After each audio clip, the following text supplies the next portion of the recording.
When I joined as a very junior teacher, I had an elderly dean. He is no more. May his soul rest in peace. He called me in his room and said, "Young man, look after two class of students in the class. The first benchers and the last benchers. The middle ones will look after themselves." And he was a very strict man. I had no courage to ask him why he said what he said. After about 5 years, he was retiring. A very nice man, very nice man. So in the farewell party, we were sitting and eating. So I asked him, "Sir, you had given me this advice. Why did you say that, sir?" He said, "Look, the front benches are all muggers, rote learners, parrot repeaters. They will vomit the whole thing and get first rank and pass and become your colleagues. So better be on their best books. Because to have a junior colleague who is antagonistic is very dangerous. The backbenchers, they have not come here to study. They are not worried. But they'll become ministers very soon. And they'll be your bosses. So you better be on the guard with them also." So I'm always worried about the last benchers, because I know most last benchers that I have known, even in medical school when I was a student, are one of the biggest performers, the star performers today. Those who have built big hospitals, this Apollo. All my contemporary school, this sorry.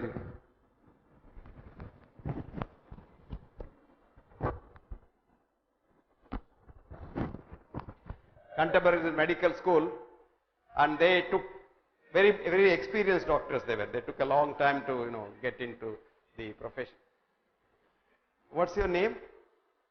Deepa. Deepa has not learnt her physics properly. She was saying we are expecting a brilliant talk, etc., etc. If she had learnt her physics properly, she would have known that sound goes very slow compared to light. Did you know that? Light moves very fast. That's why you see the thunder first, and then, of course, the lightning first, and then the shower. The same thing happens here. People look very bright before they talk, because the sound comes very fast. When the sound comes, you know what they are. So you don't have to worry about what Manjula and Deepa said. Now let us have a sort of a understanding between the two of us. I am supposed to speak for about an hour, Manjula? Yes, she says. And then you are supposed to speak after that. But we will understand that when I speak, you don't speak. And when you speak, I don't speak. Is that right? Oh, good. One more condition. I am supposed to speak to you for 1 hour, and you are supposed to listen to me. The second part is more difficult than the first part.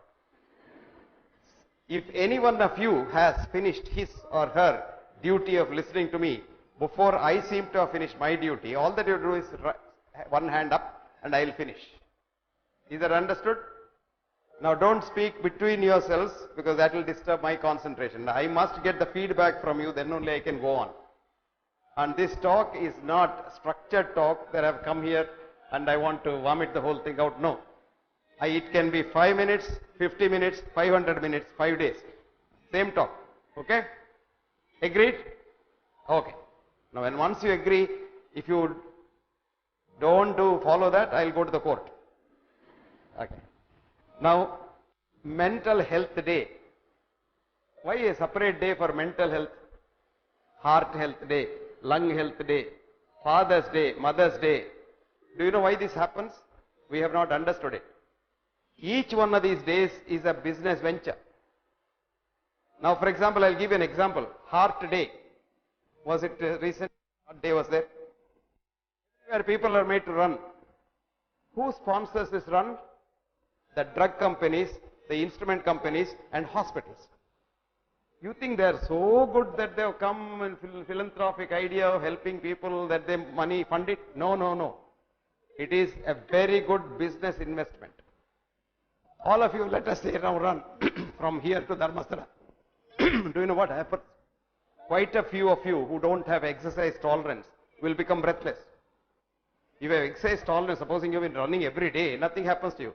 Supposing you are running for the first time or running once a year for the heart day, you become breathless. The minute you become breathless, then your neighbor suggests, breathlessness may be the early sign of heart disease.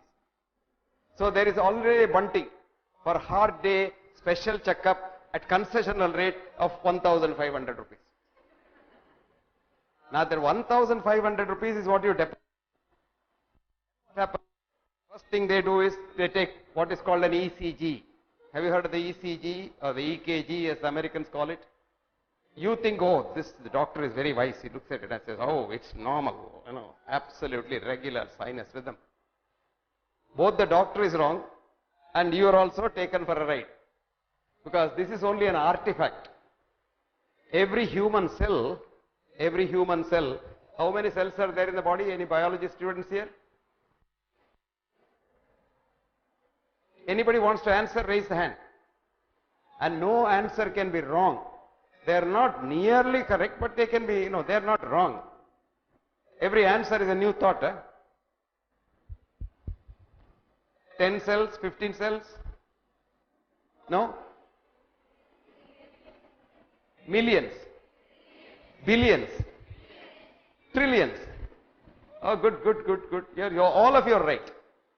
They have to be millions. They have to be trillions. Anyway, about 50 to 100 trillion cells are there in the human body. On the day you were born, how many cells were there? On the day you were made in the mother's womb? One cell. Good. Who's that girl? Good girl.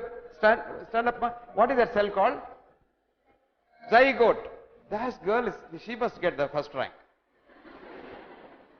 That little zygote is a fusion of the father's spermatozoon with the mother's ovum, and that cell is an individual. Did you know that? And that cell has a beautiful mind, brain. What is that called? Membrane. Not membrane, membrane. There is a brain in each cell. Each cell there is a mind. Mind is not in the head. It is in every cell. You had a mind on the day you were made in your mother's womb, and you get a connection. Have you seen a television picture? Of course you have. Let us say you switch on the television. Lata Mangeshkar is singing. No, you are not seeing the singer. So let us say Hema Malini is dancing. Is Hema Malini in the box? Is Hema Malini in that box? No. What is in the box? Hema Malini energy waves transmitted from where she was dancing onto your screen by the switching on.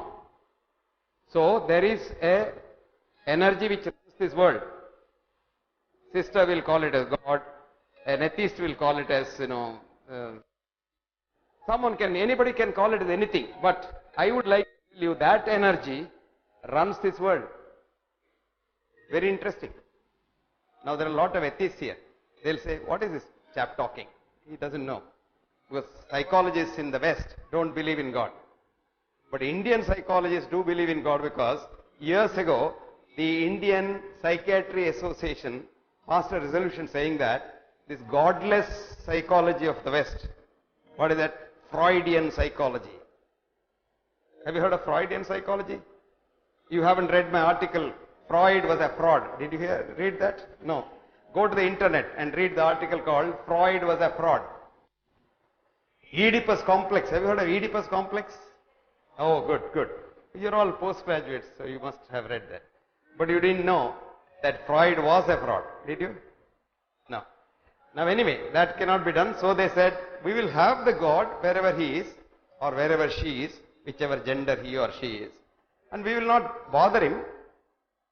Ritualistic religion is not scientific. But spiritual religion is scientific. So they said, we will have spirituality. You know what spirit is? Spirit. S-P-I-R-I-T. What is that? What is the meaning of the word spirit? Spirit. Spirits, which is in the wine shop. Spirits minus S is called spirit. What is that? Yes? Red shirt. Huh? Spirit comes from spirus, Latin. Spirus is breath. So our ancestors, you think they were not wise like us, but they could observe one thing. They saw the animals running around, breathing. When they shoot them and they're dead, they stop breathing. So they hypothesized that breath is God, spirus, and then God enters you when you're born and leaves you when you're dead. So the word spirituality, connecting that to God, originated from the word spirit, which means breath. Today science we know the breath, the breathing, which Ayurveda calls as prana, even naturopathy calls prana is ಇದ್ಯಾಕ ಮೇಲೆ ಕೆಳಗೆ ಹೋಗ್ತಾ ಇರ್ತದೆ ಹಾಗಾಗ್ತದೆ ಅಲ್ಲ ಹಿಂದಿನಿಂದ ಕೇಳದಿದ್ರೆ ಕಷ್ಟ ಕೇಳ್ತಲ್ವಾ okay the breath, the breathing. You know there are a lot of rhythms in the human body. Circadian rhythm, ultradian rhythm, infradian rhythm, etc., etc., of which the biggest and the most dominant rhythm is breathing. And all the other rhythms automatically get subservient to breathing, which is called mode locking in physics. How many physics students? Physics? No physics. Must read physics even if you want to be an artist, because physics understands this universe in a different way.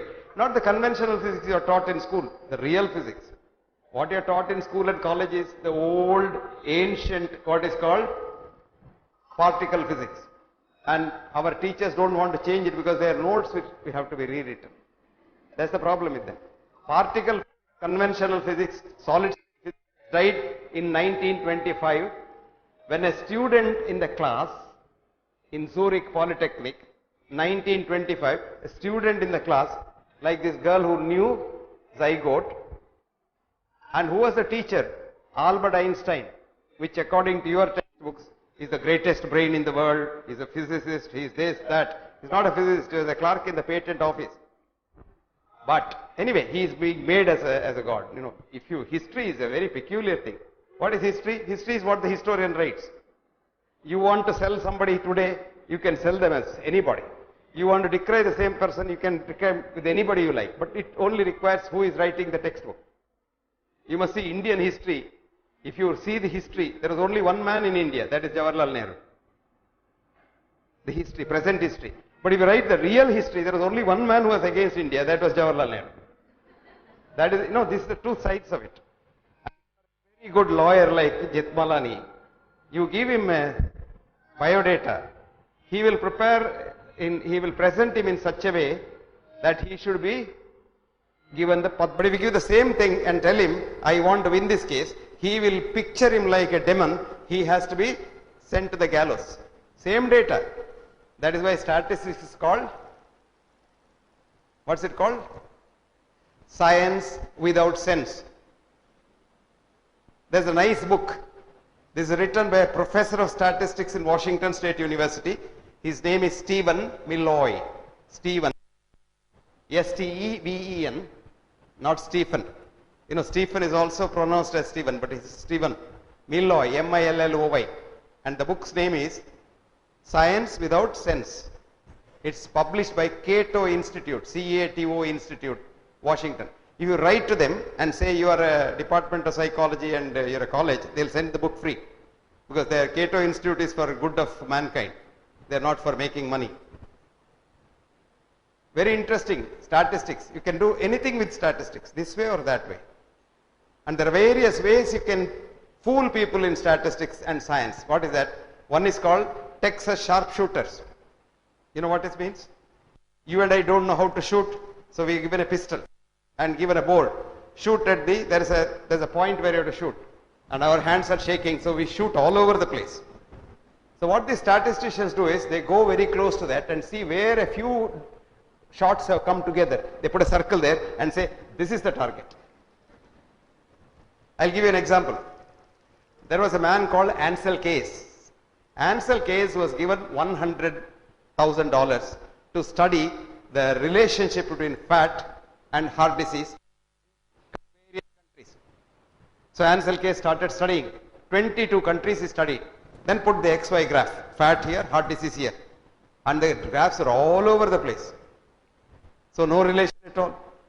He can't present that to his bosses who have given him.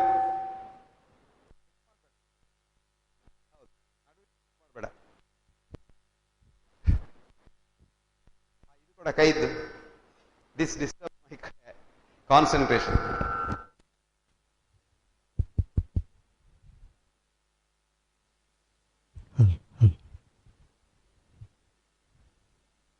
Thank you. Can you hear me? So 22 countries, there was no match. And he couldn't give a negative report because the money people will say, oh, why did you waste our $100,000? So he started eliminating country by country by country by country which did not fit. So ultimately had 6 countries left where there was a seemingly a straight line. USA at the top, UK next, and then Canada third, then Australia fourth, and Japan at the bottom. So he said, heart disease is directly proportionate to fat. Very easy. One straight line. This is called fitting the data to suit your convenience. That's called Texas sharpshooting. The next one is called mix master technique. They call it as meta-analysis. You have some data from Purnima, you have some Manjula, some from Elizabeth, some from Yashovarma, and then the data is collected differently, the analysis is different, but they're on the same thing. And then you put them all together and then say, this is the ideal data from this meta-analysis. But what really happens is, it's like putting mangoes, bananas, sapotas and all in one basket, closing your eyes and putting your hand and taking one and saying, this is the representative fruit of this basket. The fourth one is more dangerous. That's called data dredging. Data dredging. You doctor the data after you get the data to suit your convenience. You sex up the data and publish it showing that your study was the best study under the sun. So don't try any one of those tricks. Don't try statistics. Now come back to physics. What we were saying is, the physics tells you that the energy from this universal energy, the universal energy is now accepted in science as universal consciousness, which knows everything. And this is what we call God or, whatever. Now, this energy, when the zygote gets ready, connects the zygote to the universal consciousness. Then suddenly you appear on the television screen. You and I are television screen dancers. When the television is switched off, you are off. And the day you are born, the mind in your cell, which is called cell membrane, gets switched on because there is an antenna there, which is called, any biology students here?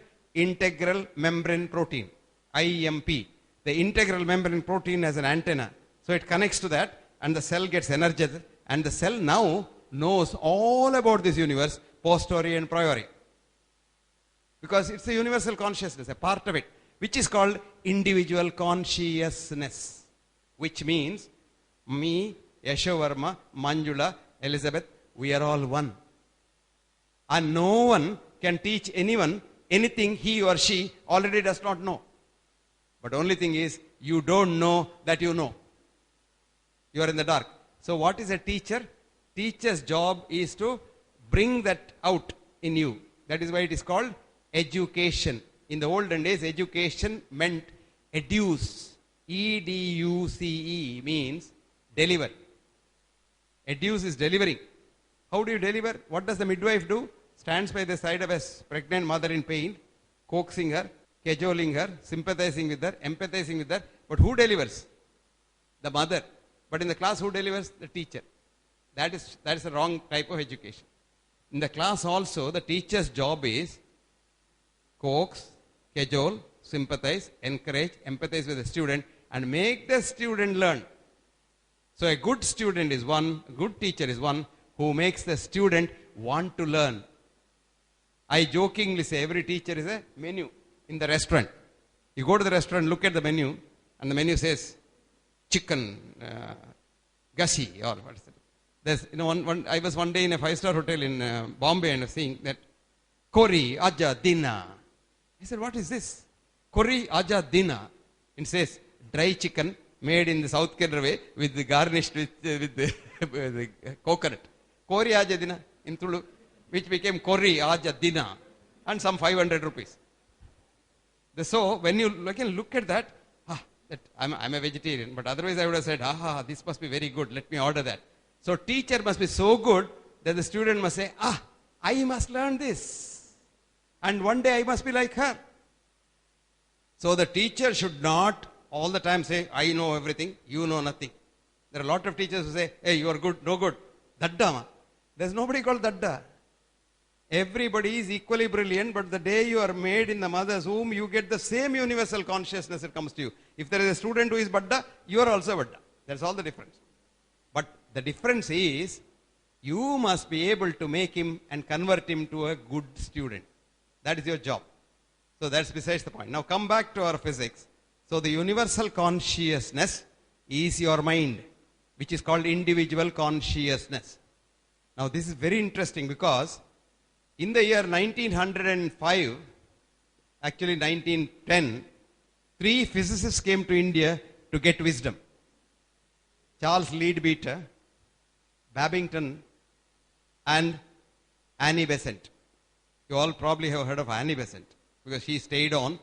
She was made to stay on by the British East India Company to destroy India. But anyway, she stayed on according to our conventional history and became Annie Besant, who started the Congress Party with David Hume, and she did this and that. Anyway, that's not important. There were 3 physicists teaching physics in Cambridge University. They came here for enlightenment and they became yogis. They went to Himalayas, yogis, and then started doing meditation. When they entered that state of samadhi, Annie Besant describes in a book, it was like a microscope's third eye. I could visualize everything in this world and I could see the inside of atoms. So beautiful. What is inside the atom? She could see in her meditative state. And she has described it as atom has nothing inside except it's like a cloud, an empty cloud. And she could see atoms from hydrogen to helium, 9 elements she has described. And she has written a beautiful book for you to read, which was published in Madras in the year 1920 called Occult Chemistry. Chemistry postgraduate students here? Occult Chemistry. That's the book. Annie Besant and Charles Leadbeater. Leadbeater. Now what happened to this book today? It has become a thick book, contributed by 7-8 chemistry Nobel laureates. But still, the original book is so good because you all studied in physics, in the conventional physics, that electron has got a central nucleus around which the nucleus has got a central nucleus, then around which it runs in atom and jumps from one to other and things like that. All this is bullshit. There's actually nothing there. And she beautifully writes, no physicist today knows, you know an atom, you know a subatomic particle, you come up to the leptoquarks, the leptrons. Beyond that you don't know. And where did the leptron come from? But she writes there, the lowest particle seems like coming from another world. She calls it ethereal world. And it comes like smoke through a keyhole onto this atom. So beautiful. And this Ayurveda so beautifully describes. In Ayurveda, the mind has 5 levels. The child's mind is called Manas. Do you know what Manas is? It is compared to a dark room with a window. So you sit inside the dark room and you look out the window. Somebody passes that way. You smile at him. Someone else passes, smile at him. A dog goes, smile at that. A thunder comes, smile at that. In short, a baby, do you know how many times it smiles? 500 to 1000 times a day. This baby is absolutely healthy. How many times do you smile a day? Once or twice maybe. That too, it may not be a natural smile, it may be a grin. But the less you smile, the more rigid you become, and the worst becomes your heart. The more you smile, the child's heart comes back. Child's heart is a peculiar heart. Where the child breathes in, the heart runs fast. Child breathes out, it runs slow, which is called sinus arrhythmia. But actually it is not an arrhythmia, it is a rhythmia. And this is a normal rhythm. Now as you grow up and stop smiling at everybody, start hating people, your rhythm becomes regular and regular and regular and regular. The day it is absolutely regular, you are dead. So now you know how to die easily. don't smile at nobody, and hate everybody. That is what Ayurveda says. Krodha, Shokha, Bhaya, Ayasa, Viruddhanna Bhojana, Taponalan, Katva, Amla, Kshara, Lavana, Tikshnoshnati, Rakta, Pitta, Prakopet. All diseases come like that. What's the treatment? Hita, Mita, Ahara, Sevi. Samikshakari, work very hard. A lot of us don't want to work. We don't want to work, but we want to earn money. No, it says Samikshakari. That's why Jesus said, sister will tell me, it is with the sweat of his brow that he shall eat bread on all days of his life. Right, sister? That's very good. So it's the same advice everywhere. Samikshakari. Then it says Data. Data. Be a giver. Be a giver. Giver, one who gives. That's what Jesus said. He give. Pass it on. It is not for thee alone. Pass it on. Be a giver. Ishoparishad says, Tena, Tyaktena, Bunjita. Rejoice in giving. That's what Ayurveda says. If you want to be healthy, Data. Then Samaha. Treat everyone as equal. When you look at the principal, you say, sir. And when you look at the peon, hey. No, no, no. They are both human beings. The principal had more opportunity, so he is in the principal's chair. The peon had less opportunity, he is in the peon's chair. Otherwise, they are born alike, they will die alike, and they will live only differently. This is only in life. So don't make the difference if you want to be healthy. So he says Samaha. Then it says Satyapara. Don't tell a lie. Small, small lies you can say. When you don't want to pick up the phone, you can say he is in the bathroom. But don't tell a lie to harm others. To save somebody, you can tell a lie. But don't tell a lie to harm others. That's called Satyapara. Then what does it say? Then it says, Aptopasevi bhavet arogyam. Treat everyone as your near and dear ones. You must love the whole universe. That's called universal compassion. Love has 3 words in Greek language. That's the best language I have understood. In Greek, there are 3 kinds of love. The first one, the lowest base love is called eros, erotic love. That is what you see in the cinema.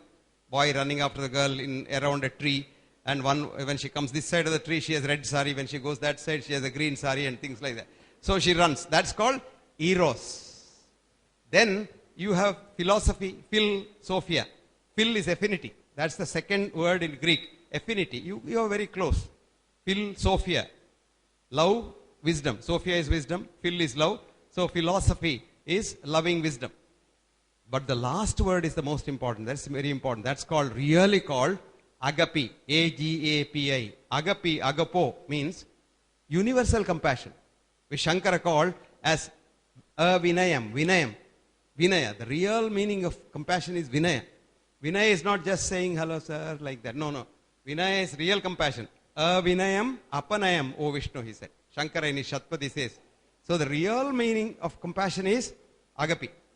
I just want to be, you love your child, love everyone like that. You love your mother, love everyone like that. So that is called aptopasevi bhavet arogyam. Then one it says, kshamavan. Sometimes you may say, I don't want to hurt anybody. Somebody might come and slap you on the face. What can you do? Now then don't be angry with him. Forgive him. Forgive him. That's called kshamavan. Kshamavan. Forgiveness requires a lot of courage. Supposing he hits you, nodibirten nanu. I have got a gunda. Today it seems if you give 5,000 rupees, you get 10 gundas appearing on the spot and they'll kill anybody you like. So that is not courage, that is cowardice. But you say, okay, forgive him. He must have fought with his wife this morning and he wanted to take it out. Wife, you can't take it out. So he has taken it on you. So you say you forgive him.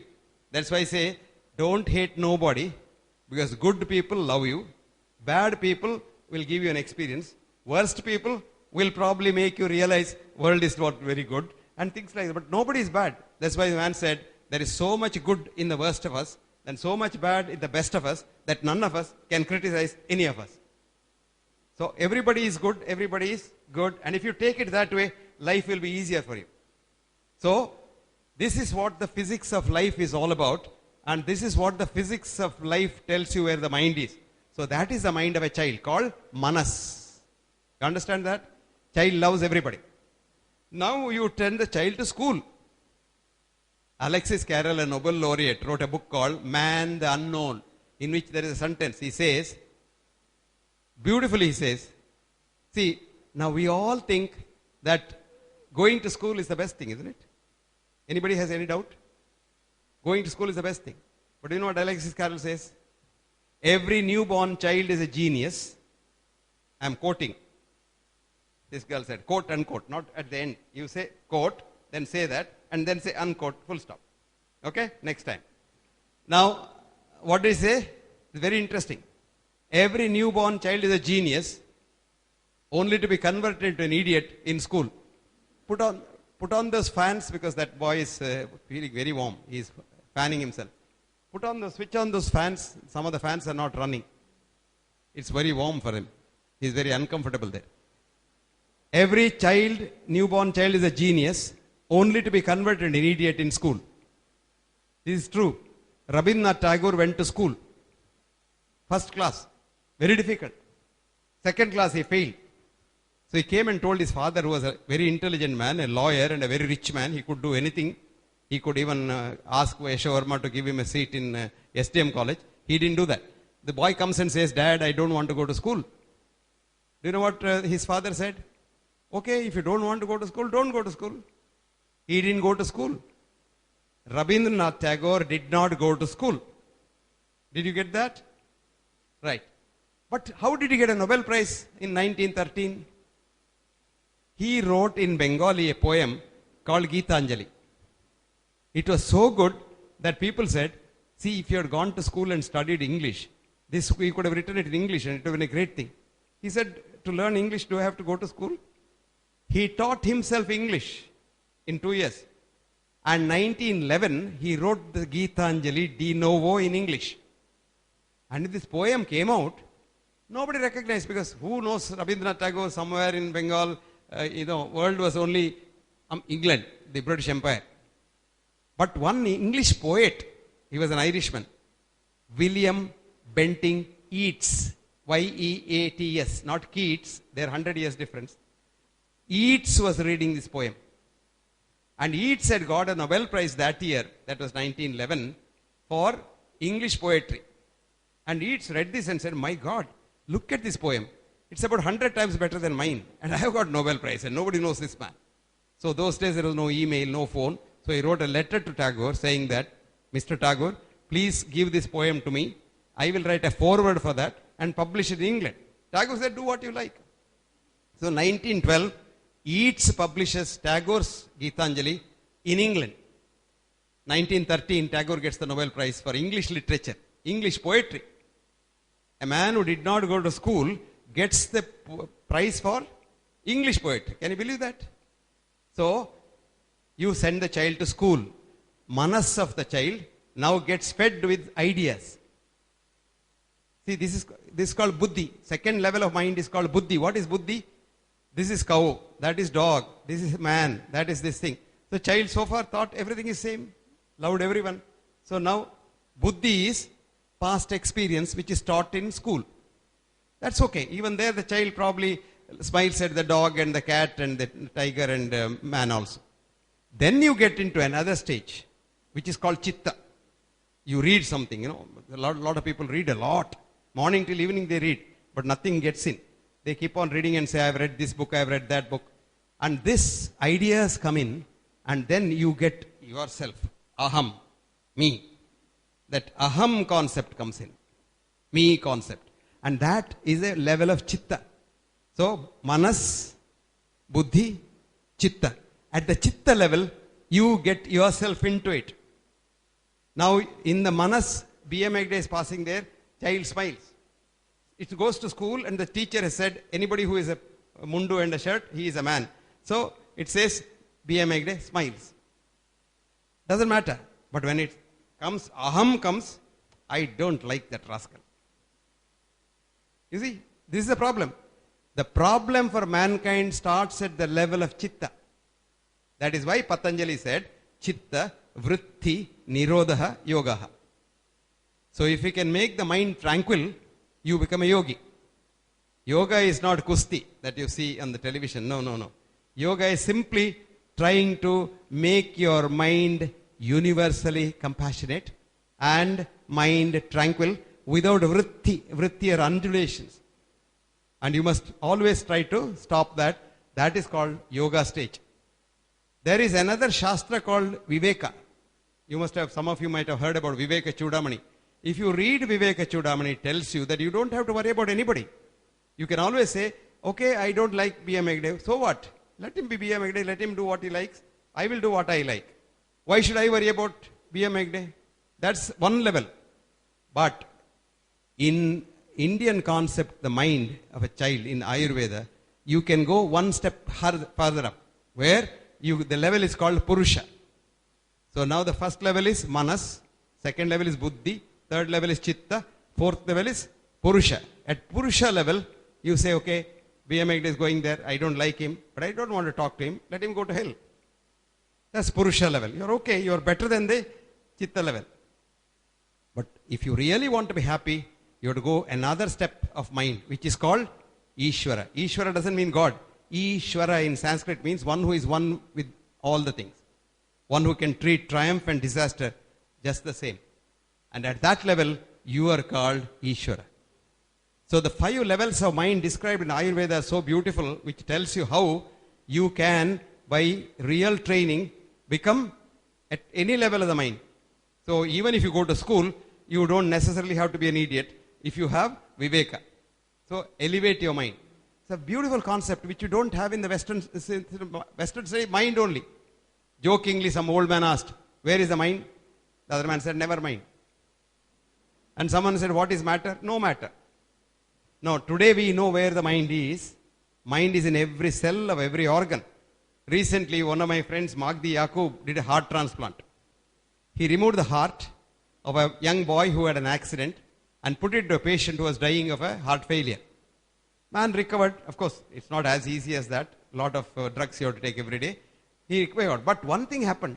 This man was a vegan before the operation. He was a vegan. Doesn't even eat eggs. Doesn't even look at milk. But after the operation, he wanted only chicken nuggets. Every day, morning, evening, he was asking for chicken nuggets. Then everybody was surprised. How did this happen? Then they went back to find out from the donors, this young boy who died, his parents' house they went and found out, he says, this boy was only eating chicken nuggets. So that idea is transplanted here. The mind of the child has come here. And then, then only you know that every organ is a mind. You can have, let us say, your hand is cut off in an accident, God forbid. You lose the hand. But sometimes that pain of the hand which was crushed under the car is there, it impresses the area of the brain where this hand is represented. Now the hand is cut off, but still at times when the patient is worried, he gets pain in that hand which is not there, which is called phantom pain or a phantom limb. All this is because you have a representation in your mind everywhere. So this is about the mind in the Western concept, mind in the Eastern concept. Now what is this psychology? What is philosophy? These are all areas you got to think very seriously about today. Now all this, if you forget, we don't have a science of man today in the Western conceptual science. Alexis Carrel in the same book, another book which is called The Science of Human Possibilities, writes one sentence: there is no science of man. Because the conventional reductionist science, you can't have a science. In the biology that you and I studied in school and the medicine that I studied in medical school, we were taught that the human body is like a machine. Like a machine with parts. Car machine, for example, carburetor, transmitter, gear, engine, etc., etc. No, it's not like that. Now, latest physicists have shown biophoton camera. Every cell in your body, every atom in your body emits a photon light. But you and I can't see that. Photon light cannot be seen with the naked eye. But a physicist in Germany in 1996 produced a camera called the biophoton camera, which can catch the photons. His name is Fritz Albert Popp. Fritz Albert Popp. Popp has the camera, and if you can photograph a man, I can see the whole body's energy pattern. Very interestingly, Popp did an experiment. He just applied an ointment in the hand and rubbed it. Naturally, of course, the cells there get affected. Supposing you have pain, you rub an ointment, They show in the television somebody has a pain and the husband rubs that no pain or no on or something. Immediately she gets relief. It's all 100% wrong. But anyway, now some cells get affected. But what he saw was the cells in the brain changed, which means we are one. So beautifully connected. And where the energy transmits at a rate of 1,86,000 miles per second. Supposing I give you a medicine, any medicine I give, it travels at 1 centimeter per second.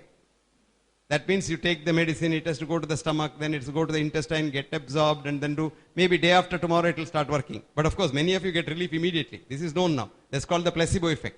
Before the tablet goes to the mouth, you are better. Because this recent study, very recent study showed, it is only the placebo effect that does any good to human beings. Every drug damages, but the placebo effect does good. For example, they did a study in Cambridge, which was done in Cambridge, Oxford, Hamburg, and Munich. 4 universities together did this study. They were running morphia drip for cancer pain. Morphia is the most powerful painkiller known to mankind. And then told the patient, this is not morphia, this is a new vitamin we have found which prevents cancer recurrence. And would you believe 96% of the patients did not get pain relief when morphia was running in their vein. Then they crossed over the patient to the other side and ran saline drip. And what did they do? They told the patient, this is a new salt of morphia which is so effective that your pain will go. 90% pain went. Then they said, this must be some hocus pocus. So they wanted to know what happens. So they did what is called fMRI, functional MRI of the brain.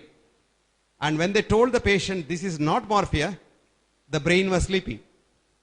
When they told the patient, this is morphia and what was going in was salt, and the brain, anterior portion of the brain, the forebrain it is called, secreted so much opioids, pain-killing opioids, that the man's pain was relieved. So they wanted to triple check it. What they did, they injected these patients with naloxone. Naloxone is a drug which will block the forebrain from functioning. So then they repeated the experiment. Nothing happened either way. Even if you tell him it is morphia, and give him morphia, nothing happens. No pain relief. Because the forebrain doesn't work. So the study very clearly showed for the first time, published 2 years ago, in a very prestigious journal called Science Translational Medicine. It's called STM. And the first author's name is Professor Bingel, B-I-N-G-E-L. Of course, for the study, they produced pain in a different way, very severe pain. They didn't study the cancer patients. They studied pain produced in the feet by some very bad method. Bingel, Science Translational Medicine. The title of the heading is the placebo effect. Placebo in Latin, I please. When once you are pleased, you get better. So, whether it's homeopathy, umapathy, Ayurveda, Ayurveda, naturopathy, etc., the effect is placebo effect. The only difference is in modern medicine, we will do some harm because every drug harms. This was again done in a recent study using a most modern chip, which studies the mitochondrium in the cell. It's called MIT chip, mitochondrial chip. And using that chip, a scientist, a geneticist in Louisiana University, his name is Douglas C. Wallace. Wallace, W-A-L-L-A-C-E, Douglas C, D-C. And the study's name is mitochondria as chi. You know chi, C-H-I? In Chinese language it means energy. Mitochondria as chi, C-H-I. And the journal is Genetics. Year is 2008. Volume is 727. No, volume is 179. And page is 727. Read this. It's a huge article. It requires about 10 times reading because it's full of physics. And what he did was, he gave a chemical drug. And this drug, when it enters the body, because it is a reductionist molecule, the body says, oh, this is not mine. I have not seen this before. So it must be poison. So it throws it into the liver for destroying. When it goes to the liver gets damaged partially. And if the liver cannot destroy it completely, a little comes out, which is called the first pass effect. Have you heard of this word? Pharmacology. First pass effect is what remains after being destroyed in the liver. But you put a Ayurvedic drug or a Tibetan medicine or a herbal drug, what happens? The body says, aha, yes, I know, this is food. My ancestors are using this. So it's food. So it doesn't send it to the liver. So if there is anything good happening, it happens only in the herbal medicines. All the bad things happen with chemical medicines. Even herbal medicines are converted to chemicals by us. Now, for example, garlic. Garlic is a fascinating medicine. And people want to sell garlic as garlic pearls because a lot of sophisticated people don't like to eat garlic. It smells, it seems. I don't know how it smells. Garlic is a good smell. It's not a bad smell. So it smells. So the companies, they remove the SH group in the garlic and sell it as garlic pill. Now what happens? It is no longer garlic. The body doesn't recognize it garlic. So it goes out and goes out. Nothing happens. There are 43 studies on the effect of garlic pill on human health, and the study's conclusion is garlic is good for cooking but not for health. But they studied not garlic but garlic pill. But if you take garlic, it has wonderful effect in the human system. So see the difference? This is how the MIT chip study showed that we don't do much. It's the mind that does it. So mind is in every cell. Supposing you have a disease here, the mind recognizes it. But look at the chemicals which we give. You have, let us say, you are going for an exam today. Early morning you get up, some red ant or something bites you. So your mother is worried. It's all red there. She will go to a doctor like me. So I will give immediately one antihistamine. Immediately I have given an antihistamine. You give, the itching is gone. Mother is happy. Daughter is happy. Daughter goes to the exam. Sits there. By then the same antihistamine has gone to the brain, where histamine is a food for the brain cells. So that is blocked there. So brain cell doesn't get food. So this girl is asked questions. How many legs the cow has? She forgets, because how many legs the cow has? Because her brain doesn't get any food. So she dozes off in the exam and she says 5 legs and fails the exam. See the difference? Now this is called the adverse drug reaction, otherwise called ADR. And a recent audit showed the biggest killer of mankind today in the world is ADR. You didn't know that the modern medical establishment is the leading cause of death? Did you know that? No. No. You write down this. Death by medicine. It's a nice article. You must all read. Because, psychologists, psychiatrists must read this, because every psychiatric drug that we give, from the first drug called largactil chlorpromazine, came from rocket fuel extraction. And how do we make it a drug? That's a big story. I can't be telling in 1 hour. It requires about 10 hours to tell you how this whole drug king came about. So from largactil to the SSRIs, they're all very bad. So this is how modern medical drugs are damaging the system. And the death by medicine you wrote? The first author's name is Gary Null, G-A-R-Y-N-U-L-L. This journal is not available, but this is free on the internet. You go to Google and say Death by Medicine, Gary Null et al., and you get it. Or if you don't get it there, there's an article you write down. Is US medicine the best in the world? That's the article's name. Is US medicine, US is American medicine, the best in the world? The author's name is Barbara, B-A-R-B-A-R-A, Barbara Starfield, S-T-A-R-F-I-E-L-D, Starfield. ಏನಮ್ಮ ಬಹಳ interesting story ಉಂಟಾ? ಆಚೆ ಒಳಗೆ ಹೇಳ್ತಾ ಇದೆಯಾ? That girl, very serious. Even now she is very serious talking to the other girl. The other girl is very seriously listening to her. ನೀನು ಈಗ ನೋಡಿದ್ಯಲ್ಲ ಇಲ್ಲಿ ಏನು very interesting thing is there? Because I am jealous of students talking to you. Why? You must be having a nice joke there and we are not enjoying it. Only you are enjoying it. That's bad. She has now sat up right. She was relaxed in the chair like that, listening to the other girl talking to her. I've been watching them for the last 5 minutes. Come back to what we were saying. Starfield. The journal is JAMA, J-A-M-A, Journal of the American Medical Association. Year is 2004. And it's 284. Sorry, 284. And the page is 483. This is freely available. You get it on the internet and read that. Very interesting. Doctors went on strike in different countries where there were no private doctors over the last 25 years. Saskatchewan in Canada, Los Angeles County, Bogota in Colombia, and in St. Stephen's Hospital in Dublin and recently in Israel. And when doctors went on strike, death rate fell down precipitously. Morbidity was not seen at all. And who suffered most? The morticians, because their coffins were not sold. So in Israel recently, the morticians gave money to the government to pay the doctors more pay so that they come back to work. And when doctors came back to work, mortality and morbidity jumped back to its original level. I'm not joking, I'm seriously telling you. In the British Medical Journal, you read this editorial. Doctors going on strike will improve society's health. Now coming back to what I was saying, that it is all in the mind. Now don't you try to treat this mind very, very easily. No. You can't treat this mind by giving drugs. You have to be a well-trained mind yourself.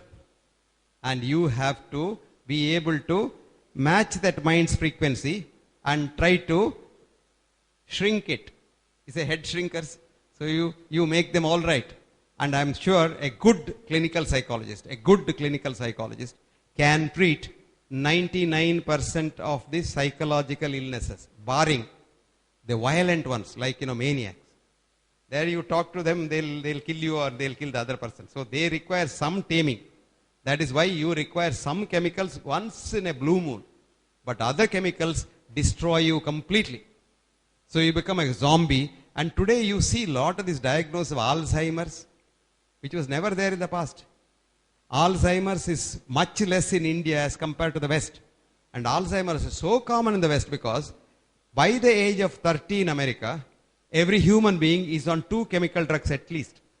At least 2 chemical drugs. Recently, a psychiatrist, professor of psychiatry, Leon Eisenberg, who was dying at the age of 89. So he called the press reporters and said, "You must tell the world that I've been the biggest criminal.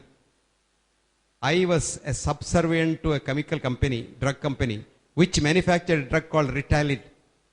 And they didn't know what to use the drug for. So they gave me a lot of money. They built a house for me. They gave me a car. And they've been maintaining me till today. And all that I did was, being the chairman of the American Psychiatric Diagnosis Committee, there's a committee, I created a disease called ADHD, Attention Deficit Hyperactive Disease." And he said, I created that disease. There isn't any disease called ADHD. And I was the one who said Ritalin should be given to everyone. And millions of American children have been on Ritalin. And thousands and thousands of them have died. Now at least I must have a clear conscience because the next minute I am dying. So I will. Can you believe that? You create a disease to sell a drug. This is called the modern science.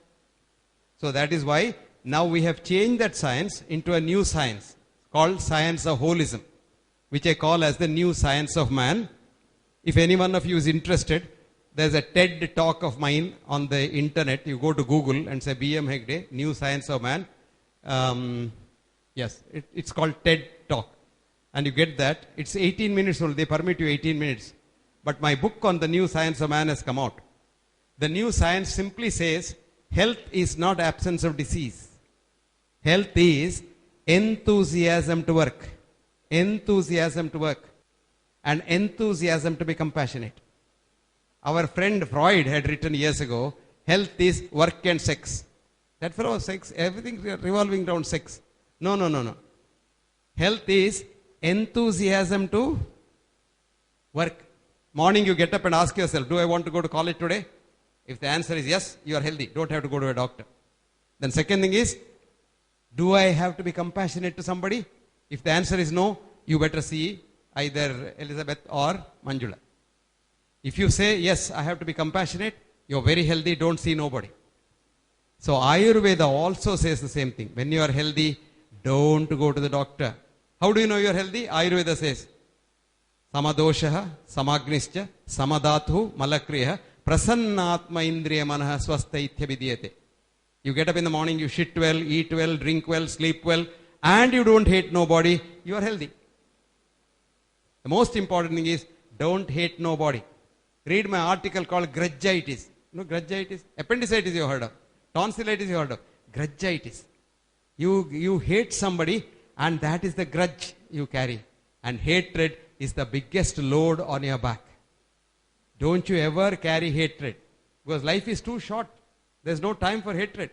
And life is so short, you are in a transit lounge of an airport. The previous plane has brought you, you are there, and next plane will take you. God knows when. You don't know.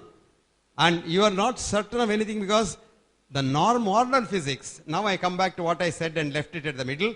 1925, there was a student sitting in the Zurich Polytechnic. His name was Werner Heisenberg, and the teacher was Albert Einstein. And the student told the teacher, sir, you are talking through your hat. What will happen to a student who tells the professor that he is talking through his hat? And who is the professor? Nobel laureate. You get Nobel Prize, you can talk anything. It's agreed. You can say anything, it's accepted. And who was the student? Werner Heisenberg. And what did he proclaim in 1925? The uncertainty principle. Said PQ is not equivalent to QP, which means if you observe an electron, you can either say where it is or say how it is moving, but not both at the same time. So fascinating. See, this is written in the Upanishad. Asino vrajati duram, shayano jati sarvata. Same principle, uncertainty principle. An Irish couplet says it so beautifully. I eat when I'm hungry. I drink when I'm thirsty. If heavens don't fall down, I'll certainly live till I die. Absolutely true. 100% true. Which means in this world, there are only two things which are certain. One is birth, which is certain.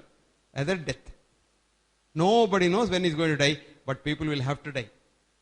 In the little book called Doctor's Dilemma, Bernard Shaw, a fascinating dramatist, writes, don't try to live for here ever. You will never succeed. If you think you are going to be immortal here, no. But there is a method of becoming immortal. He writes, to become immortal, do something worth writing about or write something worth reading. Then you become immortal.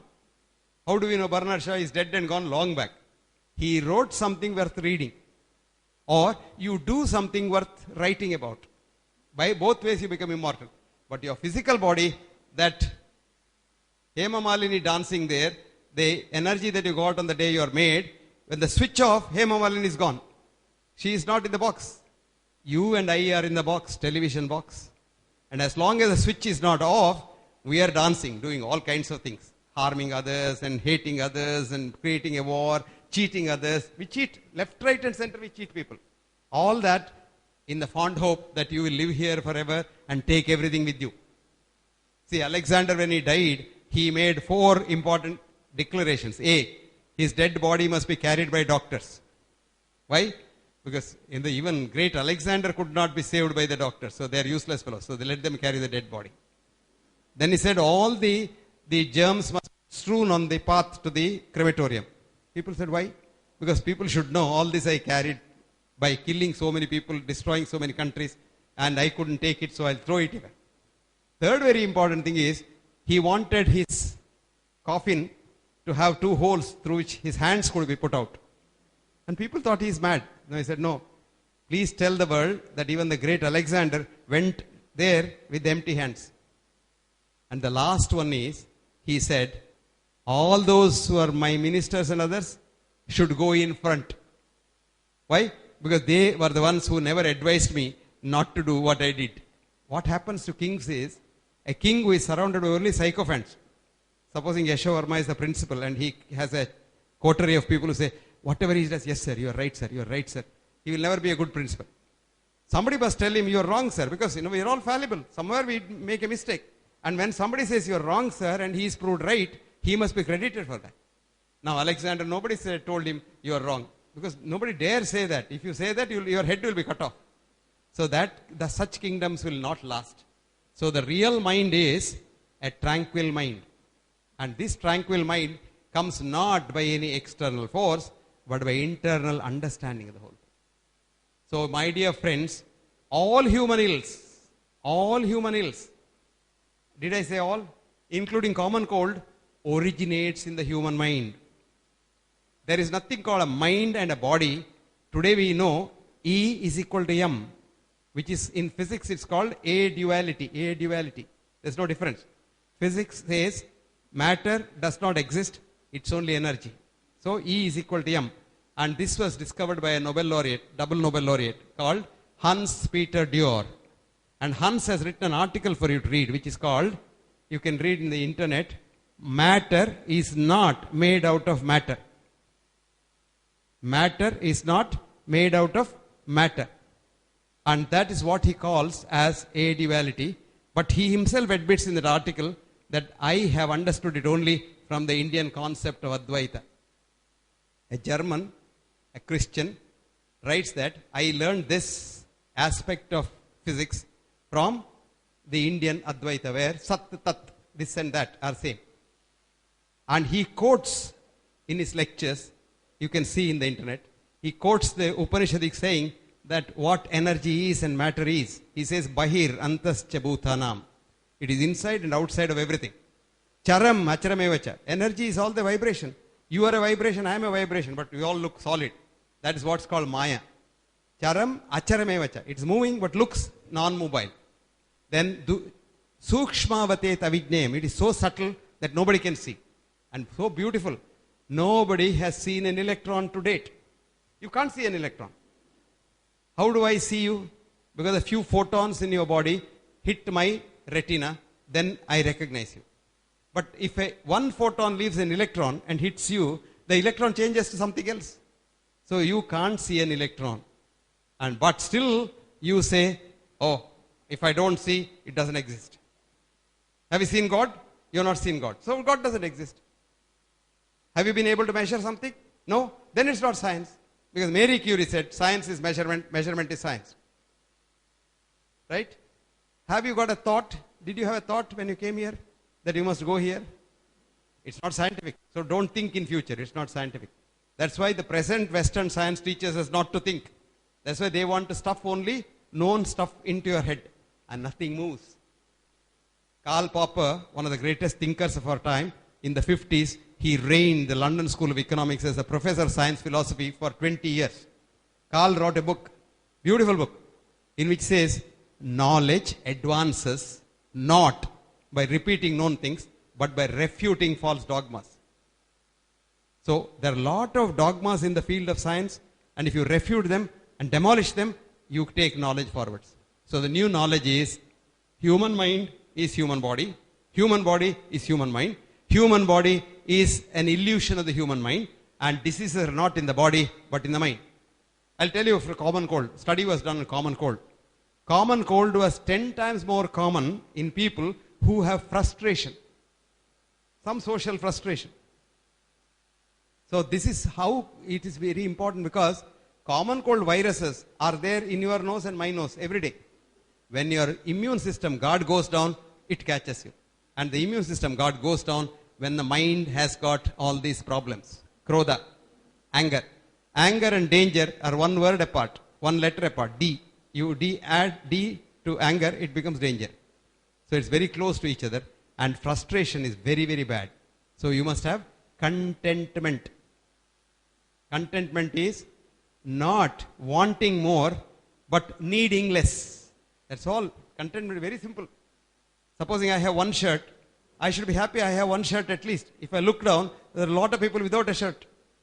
But if I look up and say, okay, so-and-so has got 100 shirts, yes, I'm unhappy. So if you want to be happy, you just look down and don't look up. And if you look down, among young friends here, you are in the microscopic minority in this world. Not even 1% of people can reach this institution. Today, there are 67 million children suffering from a very major disease which medicine does not realize. It's called NIDS, not AIDS, NIDS, Nutritional Immune Deficiency Syndrome. And thousands have died every month in India.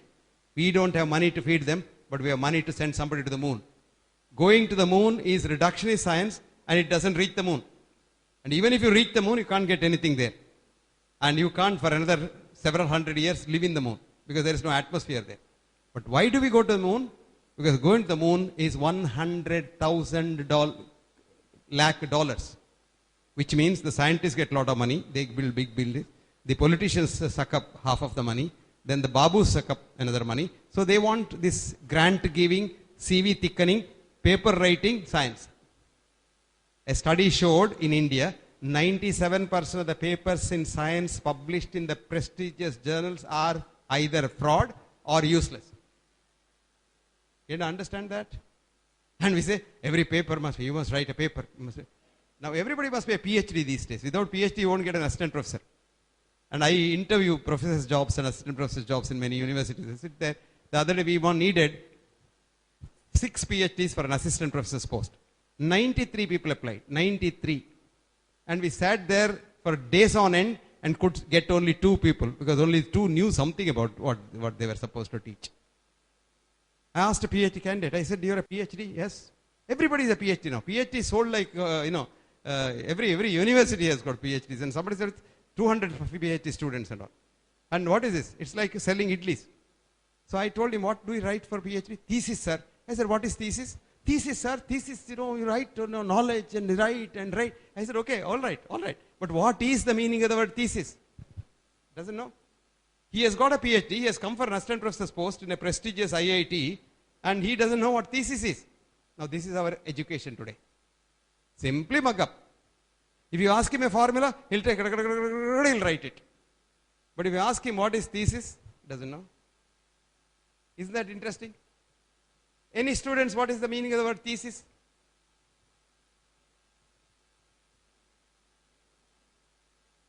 Anybody who answers what is thesis, the principal will give you a special dinner in one of the best restaurants in Beltangadi. He has agreed way before we came here. No? No. Very interesting. In the good old days, there were no Mangalore University, Mysore University, Harvard University. There was a king. And the king had a court where if you have discovered something, you write about that discovery and go to the king's court and place it under the king's big table, which is called hypothesis. And the table is called, there is a pedestal called thesis. Now if the king accepts it and the assembly accepts it, you bring it up and put it on the table.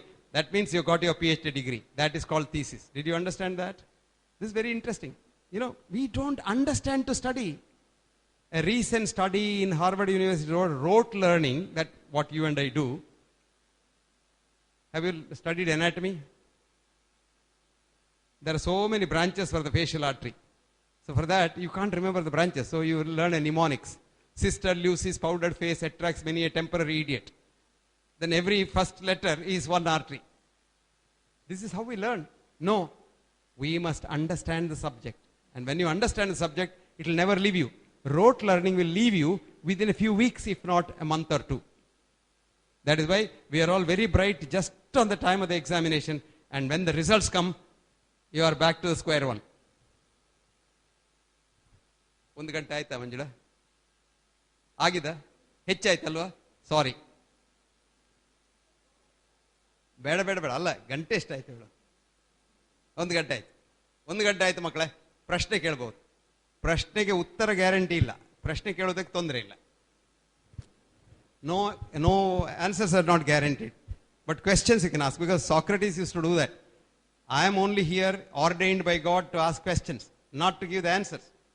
And he used to take some youngsters to a corner under the tree and ask questions. And if one student answers, then he continues, maybe for days together, not even going for food, standing and discussing, but somebody must answer. Nobody answers, he goes away.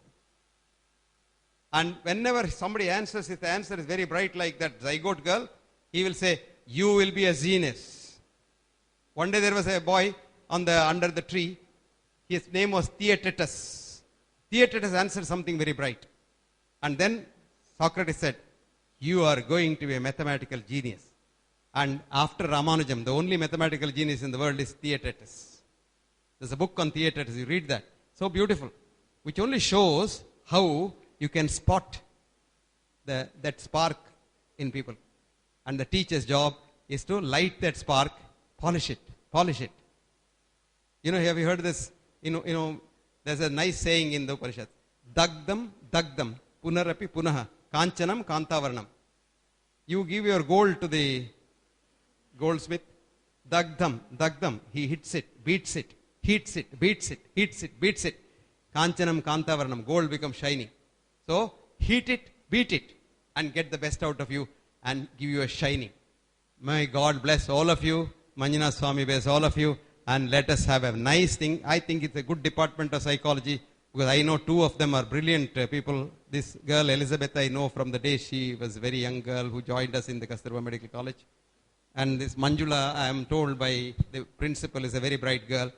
I'm seeing her only today, but you can try to understand people very quickly if you know how to understand people. You get that smell, this is the person who is chemistry. So thank you very much. No questions means two things.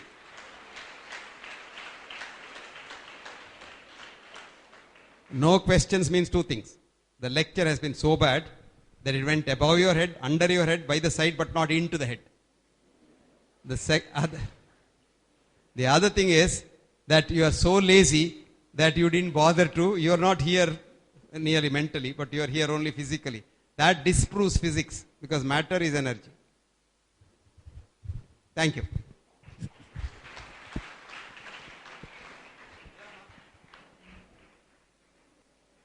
Professor not asked a question. Ask. I'm an eternal student, sir. Huh? I'm an eternal student. Very good. That is the definition of a teacher. Teacher is a student till he or she dies. And you will never get Alzheimer's because if you see one way of preventing Alzheimer's is keep your mental faculty sharp all the time. Learn something new. People have learned, you learn Chinese, you will become 10 years younger. You learn anything new. Yes, ma. Sir, this is regarding you mentioning that mind is in every cell of every human being. And you gave us the example of a person who went in for a heart transplant. So, sir, this is my question. There are people who undergo blood transfusion quite a few times. What happens to their personality? Very good question. Very good question. Yes, very good question. And the second one also I'll ask. Yeah, carry on. Ask. The other one is, India, they say, is the diabetes capital. Now they're also saying that it's becoming the thyroid capital. And what in our lifestyle is making us develop these two things? Could you please clarify for all the audience? Very good. Beautiful questions. These are $1 million questions. The questions really provoke a very good answer. The first question, yes, you are right. Even if you get blood transfusion, there are certain things that you can transfer from the donor to the giver. Because every cell has a mind. Now, I'll give you a reference for where every cell has a mind. The whole work is done by a professor of cell biology. His name is Bruce Lipton. Bruce, B-R-U-C, Lipton T, same Lipton. And the book's name is Biology of Belief. Madam.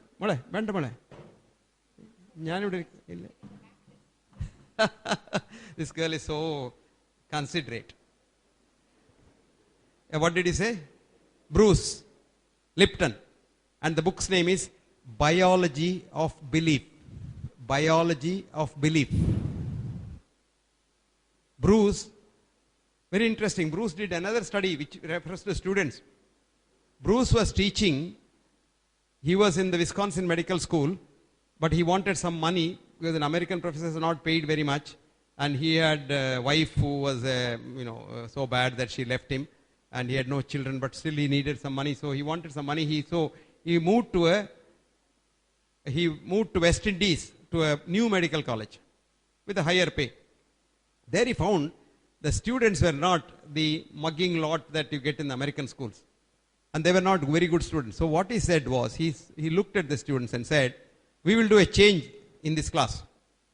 We will not give the prizes to students who get the highest mark, but each good student, so-called quote-unquote good student, gets 5 students who are not good in the class attached to him or her. If all those 5 students pass the exam, you will get a gold medal. I thought this was a brilliant thing. He did an experiment. And do you know what he found? 100% of the students passed the exam. And not only that, he took these students to Wisconsin Medical College and matched them with the Wisconsin students and found these students are brighter than the mainland Wisconsin Medical College students. I mean, this fellow was a his life is very interesting because he was doing everything.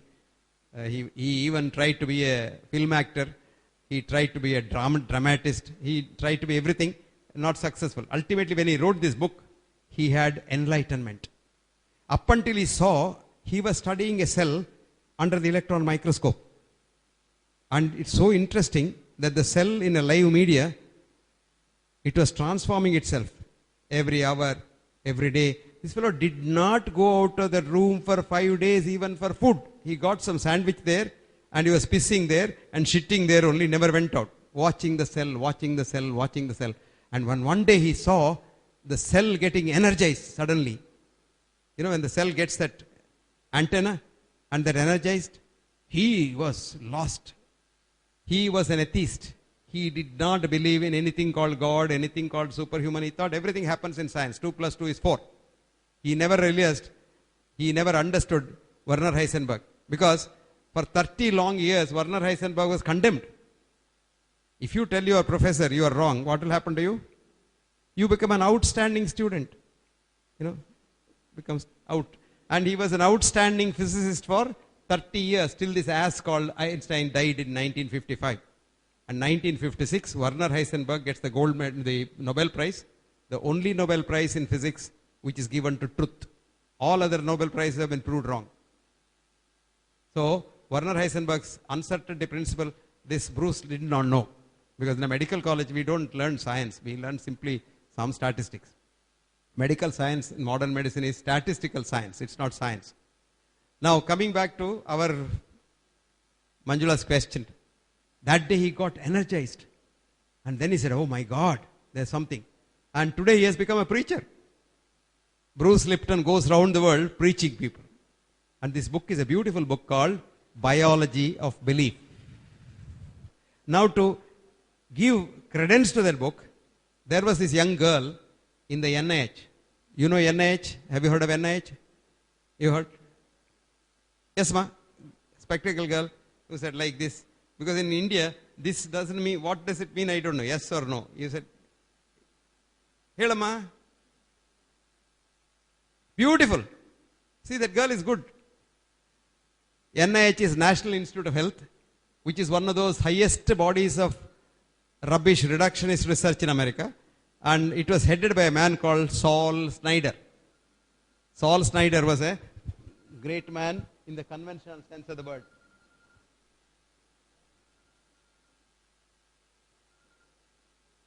Yarma?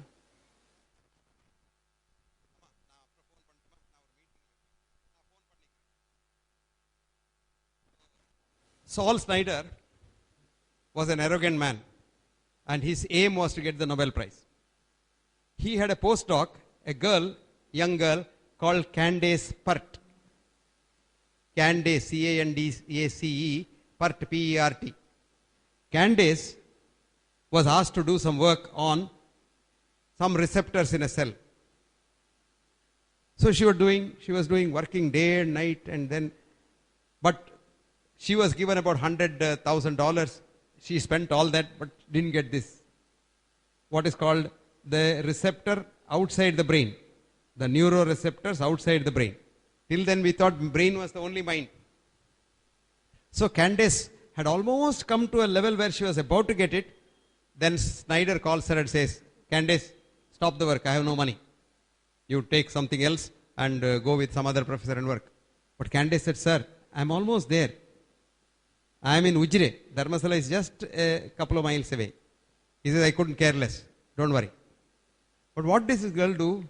She borrowed some money from her friends and she worked somewhere else, but at night she continued to do the work that she was doing on the receptors. Middle of the night, she will go to the laboratory, open the room and keep doing. And then one day she found the neuroreceptors outside the brain. She was so excited. She wrote up all that, but she was so tired, she wanted to have a holiday. So she locked her room and went on a holiday. You know, this good news or bad news spreads in the universities like wildfire. Somebody said, Candace must have got something, that's why she has gone on a holiday, blah, blah, blah, blah. So Saul Snyder, because if you find out neuroreceptors outside the brain, it will be earth-shaking discovery. You will get a Nobel Prize. So this fellow got the room opened when she was not there. A criminal act. And stole her journal. And studied that. And quietly wrote a paper. And sent it for publication and a copy to the Nobel Committee. So, see, before the Nobel Prize, you get what's called a Laskar Award, which is given for science highest award. So, committee already announced Laskar Award in the name of Saul Snyder on the work which this girl had done. And she found out when she came back, her book was stolen, made a big fuss about it, and nobody said, we don't know, somebody broke into your room, there was a robbery here, and somebody stole everything, etc., etc. And she was terribly upset. When she saw the Laskar Award, she said, this rascal must have done something. So she went with her old ledger copy to the Nobel Committee in Sweden and showed them, this is my work, and this fellow has stolen it. So the result was, of course, Saul Snyder did not get the Nobel Prize. Saul Snyder's Laskar Award was taken back. But Candace Pert, of course, didn't get anything and lost her job because she had opposed the boss. If you oppose the boss, you lose your job. So Candace started writing books, and she wrote a book for you, Molecules of Emotion. The book's name is Molecules of Emotion. Molecules of Emotion. Her name is Candace Pert. And I think it is Random House publication. It's a very good book. And Candace has written so many other books, but this is a very good, important book. There is one sentence I want all of you to remember. She says, time has come for us when we get a headache, not to go for a painkiller, but to sit in one place, meditate, and get your mind in a state of tranquility when neurohormones, opioids get secreted from the forebrain and your headache disappears. Fascinating. There's a future is for psychotherapy and not for chemotherapy. Even cancer cells could be taught not to grow, but to love other cells. If you have strong mind, cancer simply dies. Cancer simply dies. Cancer is your own cell. A cell which has lost its control, that's all. It's a rogue cell which moves around aimlessly all over the body, settles somewhere and kills you. But if it's your own cell, you love the cell and tell the cell, don't harm me. You are my friend. You don't know how, as I said, Manjula's question, side answer. When a person gets a heart attack and doesn't die, 60% die instantaneously. If he doesn't die and doesn't have much pain and doesn't see a doctor, he will be normal within 1 week. Because what is heart attack? In one area, the cells die. Okay, that's called cell death. First stage of heart attack is cell death. When the cells die, the neighboring cells say, oh my God, my friend has died. What do I do? They slip and go to that place and fill the place. This is called stage 2 cell slipping. Understand? When the cell slips, the cell is held by a cement, which we call as collagen in Latin. You confuse the students, collagen. It is just a cement which holds the cell. It is called the fibroblast, the mother of the holding cell. So the fibroblast says, where is my son gone? And this mother knows for sure that her son would not have gone anywhere except to help somebody. See how sure the body cells are? If your son has gone out, you are not sure where he is gone. But the fibroblast, the mother of the fiber, knows my fiber son has gone to help somebody. So what does it do? Fibroblastic proliferation. It produces more fiber and then enough fiber to fill the gap. Now the cells in the periphery, they can't slip out and come. They say, what do we do? So they hypertrophy, they become stronger. So 4 things happen: cell death, cell slipping, fibroblastic proliferation, and hypertrophy. By the end of that, is in weeks' time, the heart becomes so strong again, and the scar is stronger than the heart's original muscle. We used to dissect hearts of dead people. My boss was a Nobel laureate, and he used to get these hearts. I used to see this 7-8 scars of heart attacks. People dying at the age of 104, 110, 120, Polynesian Islanders. Lucky they didn't see a doctor. The minute they come to see me, a heart attack patient will have fast pulse because he's worried. He says heart attack means death. So what do? I want to slow his pulse, so I give him a beta blocker. It doesn't come down, I'll give him an ACE inhibitor. That will come out, I'll give an ARB. What does this do? It knocks off our friend, the autonomic nervous system, which is our friend in emergency. Autonomic nervous system came in evolution when God in his wisdom thought we were hunter-gatherers in the forest. If a tiger comes to attack you, it doesn't eat the whole of you in one day because it's no hunger. So it might eat your hand and go away. God didn't want you to die. So he gave an autonomic nervous system where immediately bleeding stops, there's clotting occurs, blood redistribution occurs, your brain gets blood supply, you are not unconscious, you walk away from danger, and next day you may survive, but the tiger will come to see an empty place there.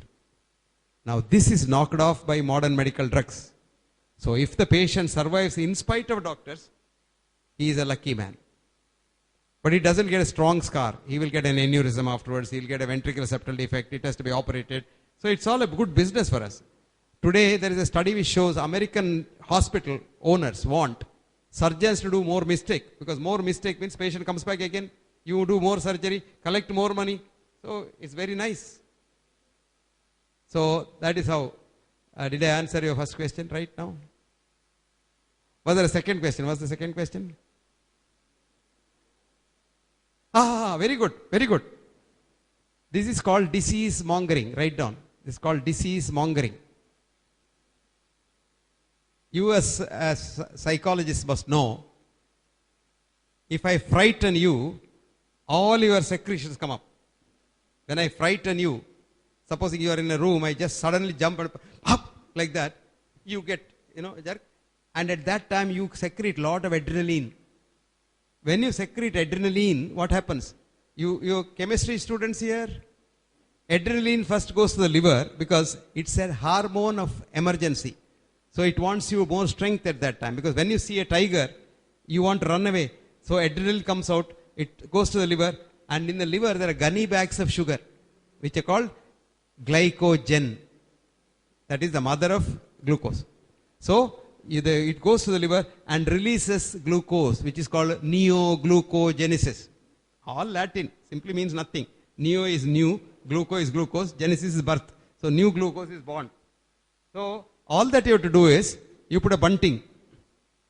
1 in 4 Bangaloreans are diabetics. Are you one? This is what the bunting says when you get out of Bangalore airport. So supposing you are sitting in a car and looking at that, my God, 1 in 4, 1 in 4. Maybe one. Adrenaline started secreting. You go to the laboratory and give your blood. Lo and behold, your blood sugar has gone up. And once the report comes, you are labeled a diabetic for the rest of your life. So 50% of the diabetics are frightened lot. What do? Diabetic survey of Dharmasthala village. So everybody comes worried. Blood sugar, and what happens? Blood sugar goes up. So everybody becomes a diabetic. Now you know the statistics. This is called epidemiologists produce epidemics. There's a nice article in the Lancet. Epidemiologists produce epidemics. Number 1. Number 2. 10 million people in India take drugs to lower their cholesterol. Who on earth told doctors cholesterol is a disease? Cholesterol is produced in your own body by your own liver. You think your liver is foolish to produce cholesterol unnecessarily? No. Actually, a recent study in France showed women in the old age homes who are 90, nearing 90, 100 and all, their cholesterols are 800, 900. That's why they survived. Supposing you had lowered that. Anyway, you lower for whatever it is to see a good report, and laboratories are happy, you are happy, patient is happy, everybody is happy. What do we give them? Statins. Another big poison. 10% of statin takers become diabetics in 1 year. This is the biggest side effect. Which means we are manufacturing 1 million diabetics in India every year. Manjula, are you happy with this much of diabetes or you want more? Now thyroid is also like that. We don't have a definition of normal in modern medicine. We have only average. I told you it's not a science, it's a statistical science. I'll give you an example. It's very difficult to explain the whole thing. What is the normal height of Indian males? There's a study done. 1,000 Indian males studied. So they have a Gaussian curve. Naturally, there will be short fellows, long fellows, tall fellows, short fellows, etc., etc. So there's a Gaussian curve in statistics. I can't explain that now because I don't have chalk. And there is a mean plus 2 standard deviation, which means in short, Indian males if they are between 5.4 and 5.6, they are average. But what we say, they are normal. Okay? That's what happens to sugar, blood pressure, blood sugar, everything, cholesterol, etc., blah, blah, blah, blah. Now, imagine Amitabh Bachchan comes for a checkup. He's 6.2. What's our treatment? Cut his leg and make him 5.4. Next day, Jaya Bachchan goes for a checkup. How old is she? 4.6. So, transplant a leg for her, so she also becomes 5.2. Can you believe this? This is what is called one size fits all hypothesis in medicine.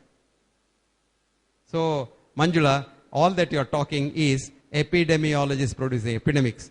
In the last 100 years, there is a study done, in the last 100 years, there has not been even 1% increase in any disease. There has not been even 1% absolute increase in any disease. But there is only relative increase in diseases. Now, for example, you say a lot of people have heart disease. It's the checkup heart disease. In the olden days, if a man has chest pain, he comes to the doctor, then we make a diagnosis. Today, not like that. We have heart day running. So 100 people run, 40 people get breathlessness. They go to the hospital. We do an angiogram. And if you catch hold of children in school and do an angiogram, 76% of them have 3 vessel blocks. If they didn't have, they won't survive. So when we see this, it's a heart disease, a label. This is called labeling disease. So nothing has increased. Okay? Any other question? No question? Illa, hasivaagtade. ಎಷ್ಟು ಗಂಟೆ ಆಯಿತು? 12:30 is the right time to go to the temple. Thank you all very much.